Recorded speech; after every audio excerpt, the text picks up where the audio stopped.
Please prepare the tools as shown in the picture before unpacking. First, unfasten the buckle of the wooden case in the way shown in the video. Please use tools to disassemble it to avoid getting injured. Make sure there's enough space around the wooden case. If enough people, just undo the bottom buckles of the wooden box. In other cases, unfasten most of the wooden case's buckles.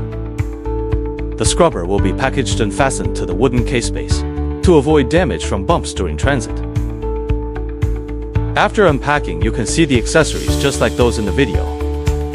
Attention! The charger is placed inside the scrubber. You need to open the cover of the sewage tank to take it out. Unscrew the 2 bolts that fix the curved scraping wiper bracket. Lift the curved scraping wiper bracket counterclockwise. Step on the pedal to raise the brush bracket. Place the triangular unloading wooden plank beside the wooden box base on the scrubber's handrail side. Hold the handrail and slowly move the scrubber off the base of the wooden box. Lift up the whole sewage tank on the upper part of the scrubber. Take out the wires in the battery compartment. After unscrewing the bolts of the battery, start making the connection. Attention! You can touch the battery's positive or negative terminals separately. But don't touch the positive and negative terminals simultaneously to prevent short circuits or electric shocks. After connecting the battery power on to check if it's connected successfully. After confirming that the connection is successful, close the upper sewage tank and put it back in place. Finally, install the curved scraping wiper in the way shown in the video. Pay attention to tightening the 2 bolts to prevent the curved scraping wiper from falling off during use. Well, that's it for the installation. The scrubber is now ready for use. Optimized at the factory, ready to go after install. Adjustment procedures for the squeegee and bracket when cleaning efficacy is compromised. Note: turn on suction and put down squeegee before adjustment. Then push the scrubber forward over a short clearance distance.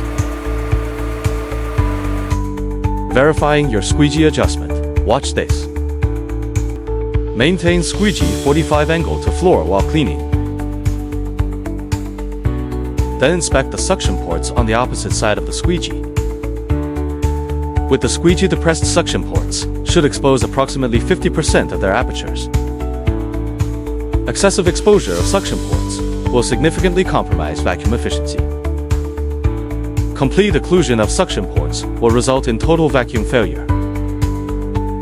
The squeegee bracket regulates downward pressure over the full assembly. Rotate the adjustment lever counterclockwise to pivot the assembly outward.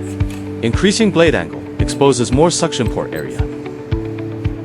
Rotate the lever clockwise to pivot the assembly inward. Reducing the blade angle decreases suction port exposure. Reminder: always engage the vacuum system and push forward a short distance before adjustments. When uneven contact persists on side sections, despite proper central adjustment of the squeegee. Adjust the caster wheels to fine-tune contact on either or both sides. First, rotate the caster lock bolt counterclockwise to release its tension. Rotating the caster bolt counterclockwise raises the wheel assembly. Reduced blade angle decreases suction port exposure. Rotating the caster bolt clockwise lowers the wheel assembly. Increased blade angle exposes more suction port area. After verifying alignment at all reference points, confirm the adjustment is optimized. Securely torque all lock bolts on the squeegee bracket and casters. Relentless precision.